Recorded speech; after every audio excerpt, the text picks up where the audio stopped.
Okay, hi everyone. Thank you for joining us again today for our second webinar talking about the MySafe Schools testing program.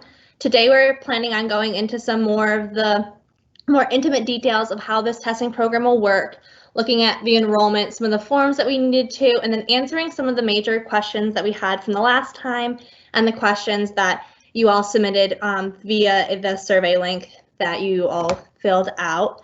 With me today, I have Dr. Bagnesarian, who will help answer questions where needed, Brady Johnson, who can also answer us questions for us, as well as Ashley Hill, who will help explain some of the logistics of the program. So we can go to the next slide.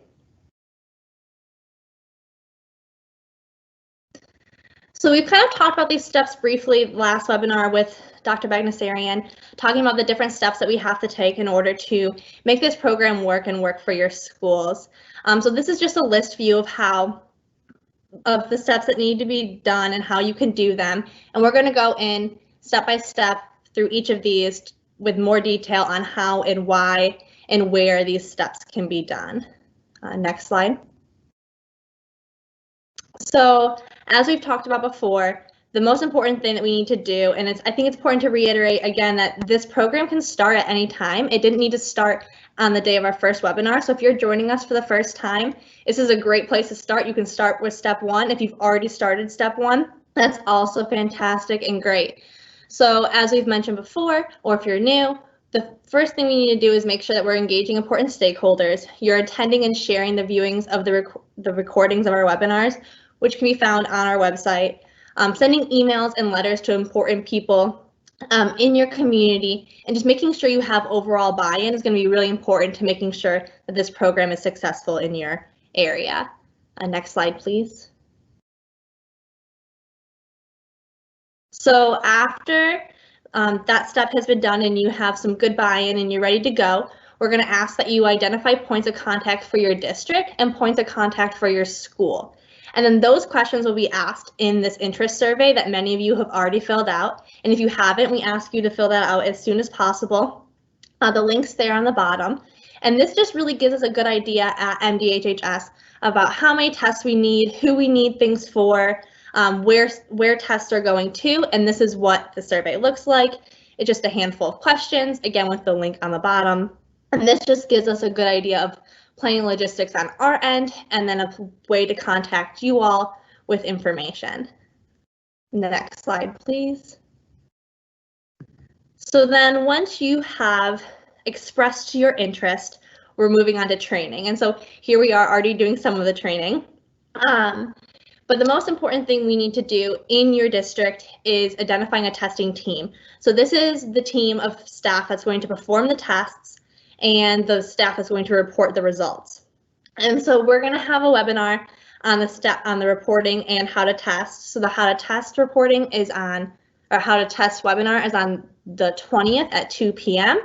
And then on the reporting side, that's going to be next week on Monday. So once you identify this team, you're going to have them attend and watch all of the recordings of these training sessions or attend a live session. You're going to watch the 2 Buy Next Now videos that are linked here. They're also linked on the website. Also view the recording of the live training session. And then on Friday and the following Friday, we will have office hours where if you have any additional questions on training, logistics, any of those things, you can come talk to us one-on-one and we can give you some guidance on that. Next slide, please.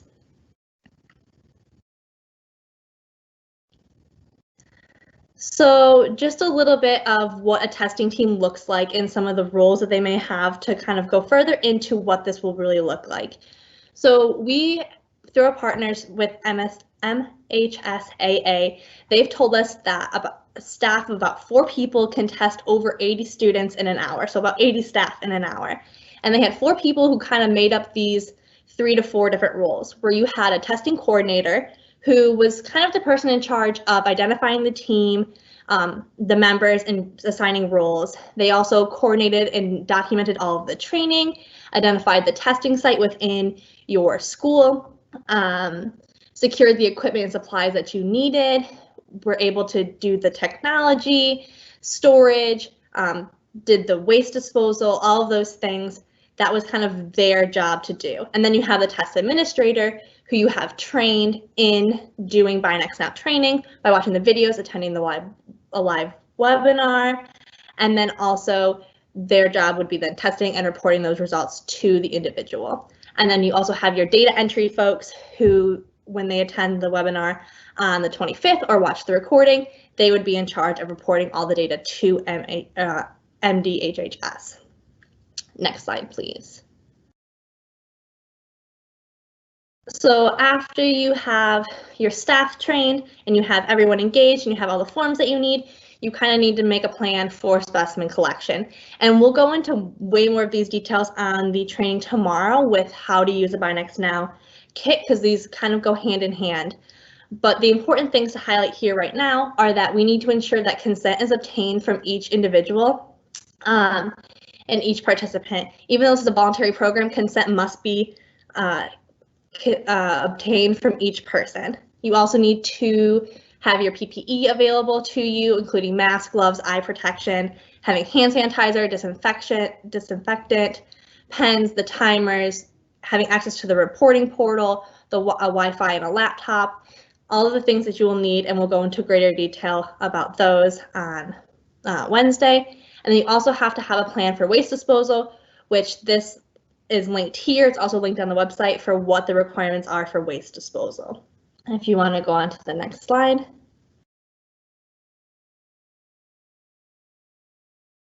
And as Dr. B went over the last time, after you do all the tests, there's kind of possible scenarios for what could happen based on the test results. So as we've said, a negative antigen test means you're good to continue. And then you have kind of 3 other close scenarios, positive antigen tests or close contacts. So these are important things to keep in mind as you're performing a testing program in your school. It's important to note here that the schools are not responsible for obtaining PCR tests. You should be following up with a doctor or doing a drive-through PCR testing or an urgent care. The schools are not required to do PCR testing. So with that, I'm going to turn it over to Ashley, who's going to go into more detail about those specific forms that we need for the schools to complete. Thanks, Hannah. All right, so Hannah left us off at step 5. I'm going to pick us up at step 6, which is finalizing those consent forms. This will be a test of how well I can switch my screens. So this is a model consent form that we've provided here. The consent form is, as Hannah said, just a consent to undergo the test itself. And on the form, we also ask for some demographic information from the person, since that information is required by the state and by the federal government anytime a COVID test is administered. So let me see if I can switch my screen easily and show you what the template consent form looks like right here. Great. So this is a template consent form that MDHHS put together. You can find it on our website. I'm going to say it again. This is just a template form. So we have here, you can see that we ask about where the test is being conducted, some demographic information from each person being tested. Like I said, this is information that's required on the state and federal level whenever any COVID test is administered, which is why we ask for it here. You will be asked, whoever's doing data entry will be asked to put this information in when they report on the results of each individual test. And then what we typically think of as a consent form is on page 2. So it's things making sure the person understands that they're consenting to this test, undergoing this test, that this isn't, they're not creating a patient relationship with a physician through the test, that they understand that when the results will be ready, they understand their obligations should they test positive on this antigen test, that they're committing to go get a further test or to stay home if they cannot get a further test. So this is going through basics that the person is committing to as they are getting this test. So like I have already said several times, this is a model, this is a template that MDHHS is putting out there. This covers everything we think it should cover for the purposes of collecting the data that we collect and reporting on the data that we need to report on when this test is administered. However, if there are things that you are going to be doing at a school or at a district level, such as saving the data anywhere or any other steps that you're adding to this program besides the ones that we're outlining here, it's really important that you talk to your own counsel about what else needs to go into this form. So again, MDHHS has gone through and said, here's what we think, here's what's needed by law, and here's what else we think needs to be as part of this consent form. But if there's any way you're changing the structure of this program for your own local needs, you'll want to talk to a lawyer about how to change this consent form appropriately. So again, you can find this consent form as well as all the other forms we talk about today on our website on the michigan.gov/school COVID testing website. Let's see if I can do a quick switch back to talk about how to enroll.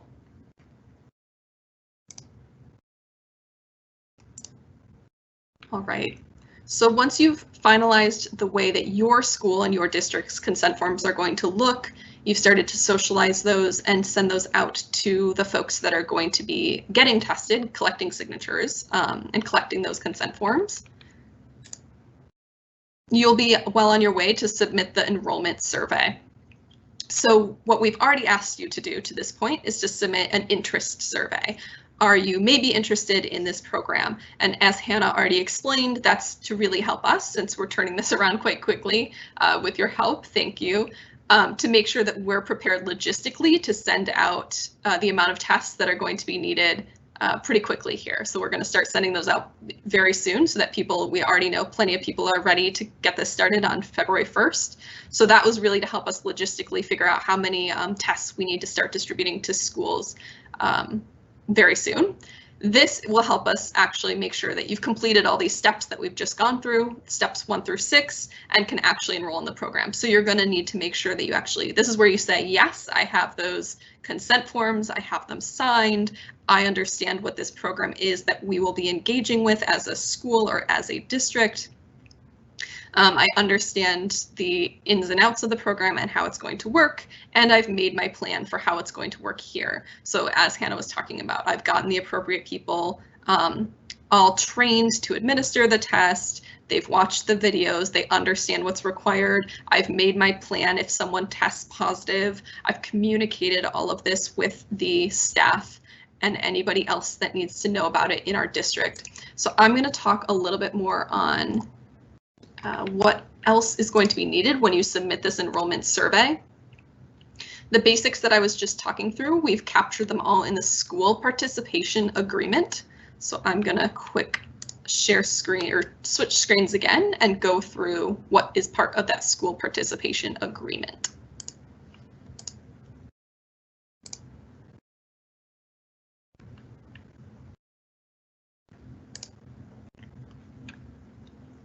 All right, it should be showing, I'm hoping it should be showing a PDF right now. It's My Safe Schools Testing Program School Participation Agreement. Again, you can find this on our website, this document, at michigan.gov/school COVID testing. This is a paper version or a PDF version, but we're going to be converting this as part of the enrollment process. So you will be saying, yes, my schools have all agreed to participate according to these requirements below. So the intro, you basically already know. This is the point of the program. Testing to diagnose COVID is part of an overall comprehensive strategy. Just a reminder of what this is. So this is, we asked for a point of contact in each program. So that point of contact should be someone who's authorized to say, on behalf of the school, I understand what my school is getting into with this testing program. I understand and I have the authority to agree to the following. So you're going to say that you've agreed, you have the support from the right stakeholders, and you've gotten their agreement and support to participate in the program. So that might include the school administration, district administration, your school board, the educators and staff that are going to be undergoing the testing, the staff that are going to be administering the testing program. These were the list of who we thought the key stakeholders might be for you, but make sure that you've included all the right ones for your school or your district. We also ask that you verify, yes, I've received a signed consent form from all participants who will be participating in this weekly testing cadence. So we're not asking you to collect those consent forms and send them back to us. We're just asking you to collect them and say, yes, I have them. If at any point MDHHS comes to me and asks to see them, I will be able to say, yes, here's a record of how I knew who had signed a consent form. And no one was included in this program or in this process that did not have a signed consent form. You will be verifying, yes, we have at least one person trained to administer the test safely and efficiently, someone who's trained to interpret test results and to determine next steps based on those test results.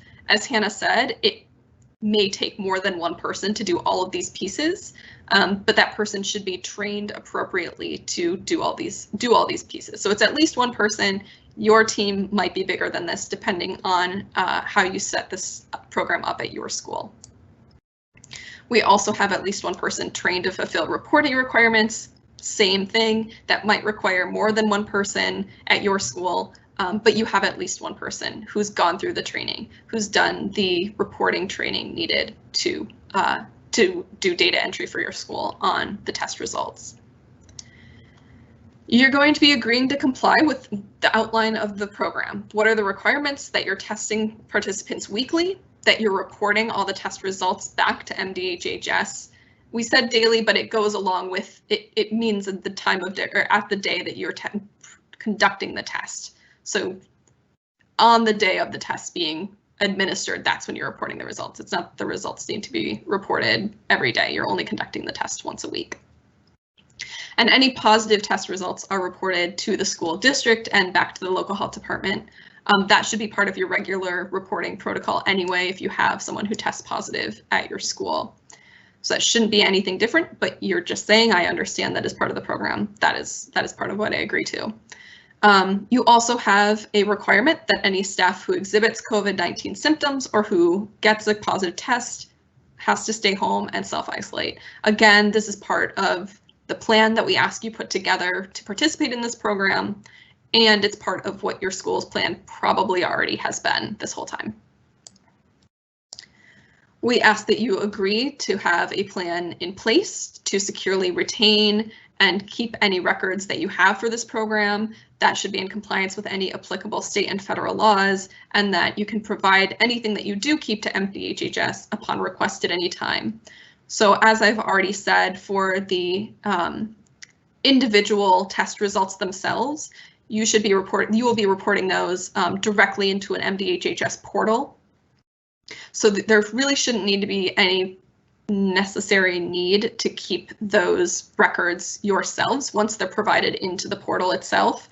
But should you choose to retain those records or any other records, this is what you're going to need to consult with your own counsel to make sure that it's in accordance with all applicable state and federal laws. So you have your plan in place to actually conduct the specimen collection. Again, this is just saying, yes, we've completed, you can kind of see the patterns here. Yes, we've completed steps 1 through 6, as we've just gone through. You have a plan in place to follow up with the participants that test positive, and you have the required documents on record. So you can provide, you have a copy of the consent form used, and you have a roster of participants who have consented to participate in the program. The last thing that I'll go through is just a template roster that we've created to help you keep track of who's already opted into the program. But that, again, is just a template. You're welcome to keep a roster in any way that makes sense for you, so long as you have a record of who is participating.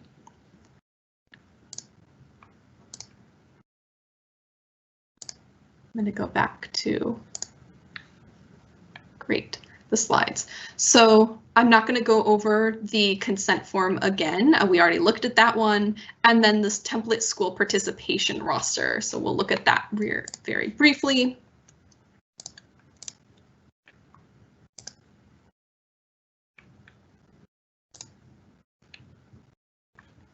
Great. So the school participation, the school roster. So this is our template. Again, you're free to tweak this, make it work for you, but just keep a record of who it is that's participating, maybe their title or their role at the school, that you have their consent to test on file, and that that they've agreed to be part of this program. So we've actually rolled this code of conduct in together. So this is actually the same thing. If you want to separate these out into a separate code of conduct, you're welcome to do that and keep this column. But these are actually rolled together in the template that we've provided.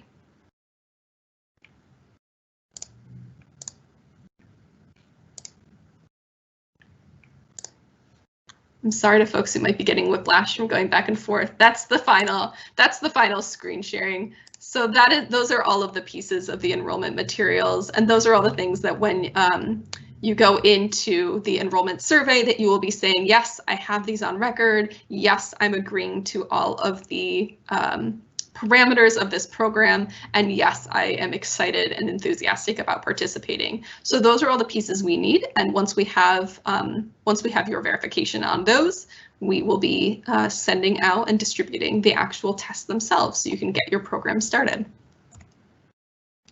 So from here, we're going to move into some questions and answers. We have some already teed up, as Hannah said, that have come from you or come from the first couple of presentations we've done on this topic, and we may have some other ones in the chat. So I will hand it over to Hannah.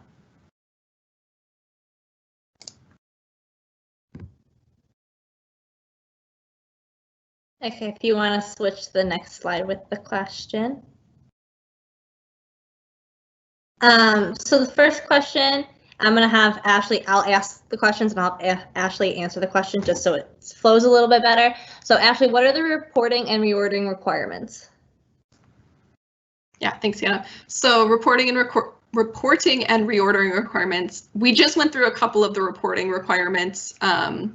We kind of showed them in the consent form. It showed some of the demographic information, and but you will see more when we know this is a whole topic that needs its own special deep dive. So you'll see more about reporting and reordering when we go into that one on Monday. So stay tuned. We'll deep dive on next Monday, the 25th.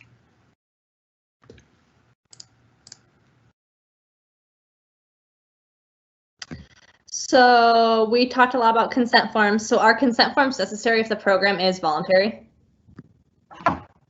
Our understanding is yes, a consent form is still needed. Something like if you go to the doctor, you're going to the doctor voluntarily, but you still need a consent form for the any treatment that you get when you're at the doctor. So not exactly the same thing since this isn't treatment, but it's a similar type of idea. So yes, because you're going to be actually undergoing this testing, a consent form is still needed to record that you're doing this by your own consent. And it's to also help us just keep a record of who's participating in this program and monitor how that participation changes over time. So if you think that there's something else that's necessary or something different, please consult with your own legal counsel about that.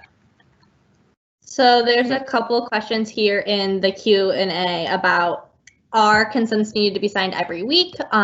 Is there a set number of consents that we need? So are consents needed every week, or is it just a one-time consent form signing? It's a one-time consent form signing unless something significant changes with that person. And as I'm saying that, I'm not really able to come up with what significantly would be changing. So I think it should just be a one-time signing. That's it. And what was the first part of that question? There was something else there. Oh, and do we need to have it happen every week?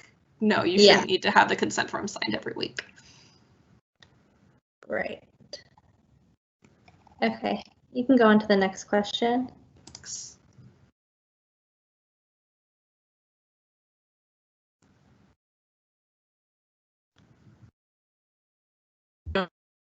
I can jump. So the next question, oh. Sorry, I didn't hear you, Hannah. I was just going to jump into who's paying for this. We've gotten this question a lot. We've gotten this question a lot, of course. So MDHHS is providing all the testing supplies. So if you remember Dr. Bagdasarian showing those little cards, and we've talked about this as a card-based test.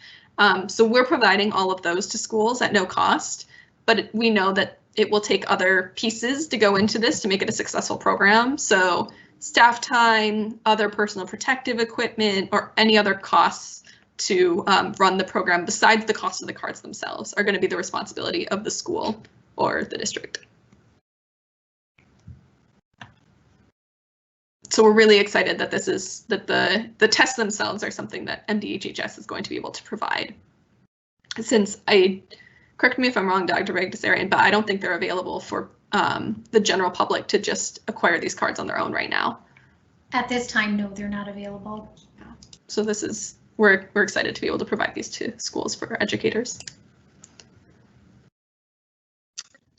So do all educators and staff at a school have to participate in the program? Can participants get tested on their own?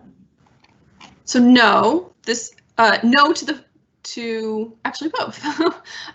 So no, not everybody has to participate in the program. This is an opt-in program at every level. So schools do not have to participate in this program. Districts do not have to participate in this program, and staff themselves do not have to participate in this program. We encourage it. We know a lot of staff may be interested in participating in this program, so we're definitely supportive of everybody who is interested. But no, it's an opt-in program, so it is not. There's also not a threshold of educators and staff that want to participate in order to have that school participate. So anybody, it's totally opt-in. Anybody that wants to can, if they have the buy-in of their school and their district, to be able to participate. We do say that we are saying that this is primarily for educators and staff that have daily interactions with students. It goes without saying that these are also people that are attending work in person.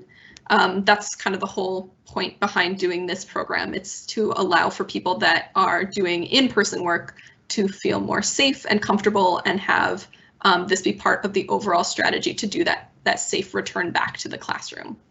So if you are a staff member who is working from home, or you're not having those daily interactions with students, you don't need to participate in this program. And then no, participants shouldn't be getting tested on their own. This is part of a comprehensive program to do the testing on site at the school, so that's kind of part and parcel with what the program is. Participants getting tested as part of this program within the program is what the program is. So yes, participants should be getting tested as part of this program, not on their own.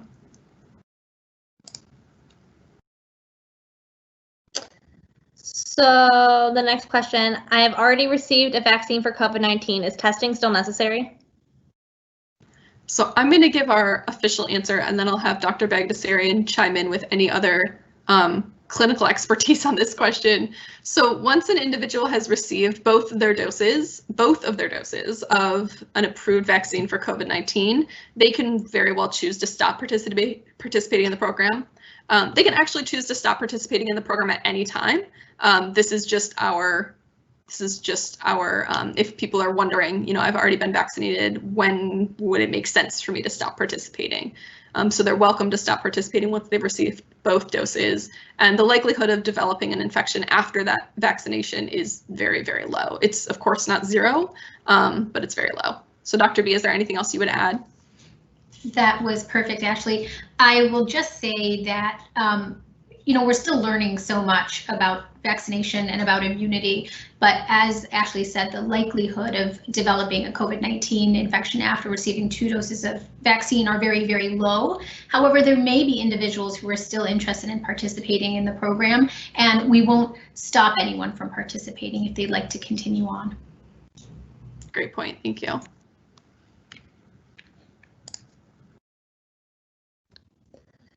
And then also the next question that I'll pose to both Dr. B and Ashley, can you comment on the accuracy of the antigen tests? Dr. B, do you care to handle this one? Awesome. I can talk about this. You know, antigen tests are not the gold standard test for the virus that causes COVID-19, but they are a very useful tool, and there are several advantages. The first advantage is that the results are available so quickly, and that means that any action that needs to be taken, if we need to exclude someone from school or we need to start an outbreak investigation or whatever we need to do, we can take those actions right away. So the sensitivity of these tests is lower than PCR or molecular tests. However, they have been performing very well, especially this particular type of antigen test in a variety of settings. So we have used these tests in nursing homes, we've used them in jails, in psychiatric hospitals, in prisons, and they have really been very effective at controlling outbreaks, at early isolation of cases. And so we have our own experience with them. And there's also more and more data coming out showing that they do have a role in detecting infections, both in symptomatic and in asymptomatic people. A lot of people have also been concerned about false positives, and false positives actually seem to be quite rare, and these tests are performing almost as well as PCR tests when it comes to false positives. So overall, our experience, as well as data that's emerging, supports the use of these tests in this way.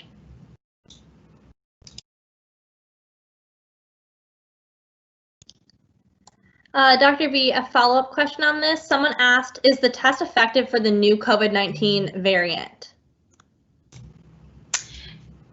As far as we know, all of the tests that are currently available, both antigen and PCR tests, are picking up the new variants that we know about. So it's always possible that as this virus continues to develop mutations, there could be mutations that evade certain testing strategies. But at this point, the available tests we have are working, including antigen tests.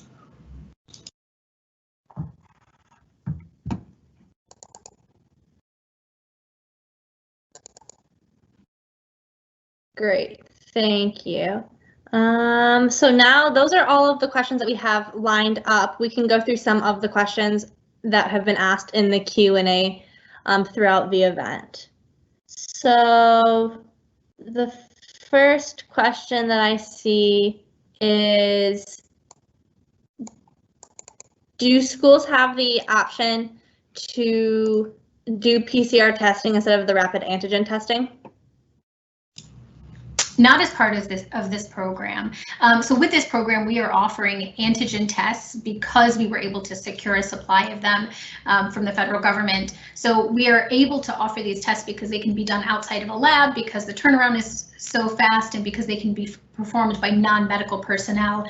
We don't have a supply of PCR tests, number one, that we can deploy to this sort of extent and that can be conducted in the manner that these antigen tests can be conducted.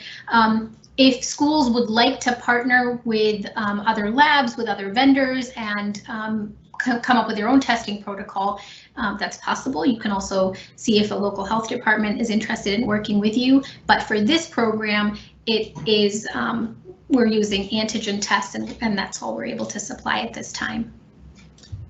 Thank you. So the next question is, Binax now the only antigen test being used, or are others available? Right now, we are using the Binax tests. We have worked with these particular tests, as I mentioned, in a variety of settings. They performed really well. They've been easy to use. It's possible that we may need to switch to another type of test if demand for Binax is really high. So it's possible that we may introduce another type of test called a Care Start test that work in a very similar way. However, at this time, it's just the Binax cards.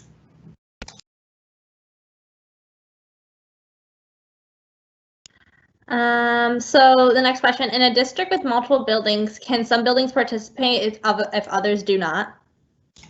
Absolutely. And is this just for staff or staff and students? Right now, this is just for staff.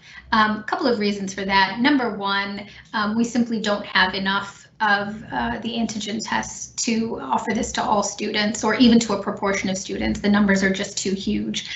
So we're offering this to staff for a few reasons. Number one, staff are older than students, and so they may be at risk for more of the serious outcomes depending on their age and other comorbidities. And also, we'd like to recognize the fact that our educators are frontline staff, and they're, they're going out there and, being with students despite everything that's going on this year, and we'd like to acknowledge their importance as frontline workers. Great, thank you. And so is there a certain threshold or percentage of the staff that should participate at each school for this to be effective? Or is there a threshold where it's not worth it, or is that something that they should not pursue based on the amount of people who are interested? In an ideal world, if we had all educators or all school staff who are frontward facing participate in this program, I think that would give us the greatest information about what's happening with transmission at that school. By testing all educators, you're in fact sampling, 1 or 2 people from each class. You're getting, a wide distribution around the school, people who interact with different groups of students. So if everyone participated, that would be ideal. However, we don't think that everyone has to participate in order to have some face-to-face instruction. We feel that the mitigation measures are actually the most important way to prevent the spread of COVID-19. This is just an extra tool. It's to help educators feel safe and protected. It's a way to, give some added security to everyone who's entering back into a classroom setting. So I don't think that there's any threshold. If we can get everyone to participate, that would be fantastic. If we can't, that's okay as well. Great. And then a question about where someone could go for PCR testing for confirmatory PCR. We have some links both on the website as well as some of the materials that we've handed out. You can go to the MDHHS website and look for free testing sites in your area. So it could be a local pharmacy, it could be a local urgent care. There should be a free or low-cost testing site within 30 minutes drive of essentially everyone living in the state of Michigan. Awesome. The website. Oh, sorry. The website for that is michigan.gov/coronavirus test. So that's where you can go. There's a test finder that the state has put out, and you can go in and find the one nearest you. So now we're going to kind of transition into some logistical questions. So Ashley, I'm going to ask this one to you. So someone said that they heard that the district antigen tests are being sent to the local ISDs for distribution. Can you comment on that process? I can comment on it, and maybe Brandy, you can help me out as well. But yes, we are working with the ISDs to help us do distribution of the tests, just because it makes it's quite hard for MDHHS to be that single point of contact for all of the schools and all of the districts across the state, and to do just the logistics of shipping that number of tests weekly out to that number of schools. So we are working with the ISDs as partners to help us be that, to kind of help us do that distribution. Yep, that's right. So we would send larger quantities to intermediate school districts, and then intermediate school districts would work with their constituent districts to arrange either for pickup or drop off of the testing kits. Basically, is how we envision it being operationalized. Awesome, thank you. And so then the next question is, when could we expect kits after we express our interest? So we're using the interest survey to just gather up interest and help us do our planning purposes. So we'll actually confirm with you about the kits being sent once you've actually gone through all of the steps and submitted your enrollment. So I've seen a couple other questions in the chat about, I submitted my interest survey, how come I haven't heard back from anybody yet? Thank you, we have gotten it. We're counting those in planning, but we're not using those as our final verification that you're in or you're not in. So make sure that you're going through all the steps to actually get to enrollment. And from there, we will communicate about when you should be able to expect your tests. But we are anticipating a turnaround time of 5 business days at least, to just help us manage our own logistics and make sure that we can get you, we have enough days for ourselves to send tests out to ISDs and then get them to you. Great, thanks. There's a couple questions asking about the pilot program and how many people it took to do those 80 tests in an hour. So just to be clear, it sounded like they had about 2 people who did the testing and 2 people who did the data entry. And from there, they were able to do just about 80 tests in an hour. And I think that they said that that worked pretty well, having enough people and being able to space everyone out and be social distance and do everything there.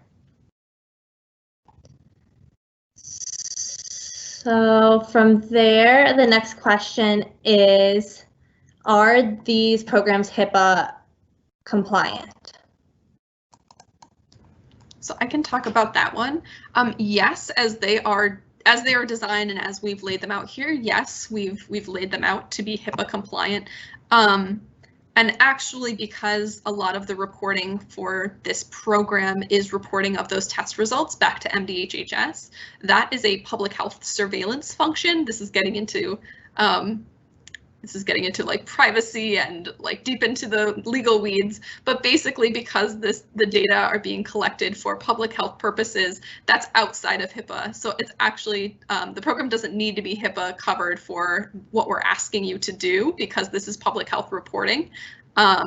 However, we do ask that if you're going to be keeping records of any of the test results or keeping records of anything else outside of what we're asking, which is just reporting the results of the tests back to the state, back to us, which is all public health reporting and surveillance and outside of HIPAA. But we're asking for anything else that you do outside of that we maybe haven't gone into here, but that you're thinking about adding on to the program or might be doing a little differently than how we've laid it out. For that, you should be talking to your own counsel about what you need to make sure is HIPAA compliant. It really depends case by case of how you're setting it up. But as we've outlined it here, if it's you administering these tests or your staff or your school administering these tests, if the people are appropriately trained, and if you are reporting it back through our MDHHS reporting portal, not keeping records anywhere else, not sending emails about the results of any of these tests, then that in itself, as we've outlined it, is completely compliant with state and federal law. Awesome, thank you. I have one more logistical question for you, and then we're going to bounce back to a couple more clinical questions, and I think that might be the end of it after those. So are central office staff eligible to be tested if they wish and or are visiting schools? I think that's a question of, I think that's up to you. I would say we're happy to have central office staff. Anyone who is working in person and is working with students on a daily basis is what we're saying that that's the group that this program is recommended for. That's who we're saying should be included in this program. So from what you're saying in the chat, whether or not the people that you're asking meet that definition, that's, I think, up to you. But that's who this program is primarily for. Wonderful, thank you. I'm going to ask this question to Dr. Bagnassarian now. There is a question asking about close contact and isolation in PCR tests. So the question is, does MDHHS recommend close contact isolation if there is a positive antigen test until the PCR test is confirmed? So until the PCR test comes back, you would act as though that's a case. So whatever you would do for a case, you would act as though that's a case. Immediately you'd send that person home, they wouldn't be able to come back to school until they had received a negative PCR test, and that PCR test would have to be within 48 hours. So while you're waiting for the PCR test to come back, I would say yes, go ahead and do everything that you would normally do for a positive case. However, if the PCR test is conducted within 48 hours and comes back negative and the person remains asymptomatic, then we would call that a false positive. And then you could stop doing contact tracing or any other interventions that you've planned. Thank you. And then would you care to comment one more time on the false positive rates? We've gotten a couple more questions after we talked about that already. The false positive rate in general for antigen tests is low. So the issue with antigen tests is they may miss cases. They may miss people who have COVID if they're either very early in their clinical course or late in their clinical course. So these tests are better at picking up people who are most infectious. So people who have a high level of virus that they're shedding. So you can miss people at either of those tail ends. So that's an issue with false negatives. And even then the tests still, I would say, perform pretty well. False positives, that's you're really talking about someone testing positive who does not have COVID, and that is not a huge issue. So false positive rates seem to be quite close to those for PCR. In the school testing pilot that we did, the false positive rate was less than 1%. Thank you. And so for our last question, I think I'm going to pop this over to Brandy. It is that if we do not have enough staff to administer the test, are there resources that we can use to allow our staff and schools to administer these tests? Well, just moments ago, the governor announced a rather large supplemental request to get more money to schools that's very flexible in nature to do things just like this. I would add that this is a continuation of the first round of federal funding that was pushed to schools through the ESSER program. And so again, something, having staff available to perform rapid COVID testing would absolutely be an allowable expense for all of that federal funding that is coming your way or will be shortly coming your way, hopefully. Beyond that, I think some schools are really trying to get creative in terms of how they could stand up a testing program without necessarily only relying on current staffing. We're having a call tomorrow morning with nursing educators to see if we can't find creative ways to partner school districts with nursing students. As Dr. Bagdasarian explained, these tests are very as simple as reading a home pregnancy test, and so no formal medical training is necessary. That being said, this would be a really great hands-on experience and learning opportunity for someone that is, say, a first year or second year nursing student. So that is something you could explore. With the High School Athletic Association, when we piloted this program in December and then, going into January, some of those programs utilized parent volunteers to help build their capacity. And so that's another thing that you could explore. And so I would look to the resources that are coming, that have come to school districts around COVID relief as one source, but then potentially get creative with partnering with some local volunteers. Awesome. Thank you very much. I think that's a wrap on most of our questions. I thank everyone for joining us and my fellow MDHHS and Governor's Office folks for joining us today and helping us answer questions. Tomorrow we're going to have our Binex Now live training event and followed by office hours on Friday if you have additional questions that haven't been answered, and our last training event on the following Monday. So thank you all for joining us, and I hope you all have a fantastic rest of your day.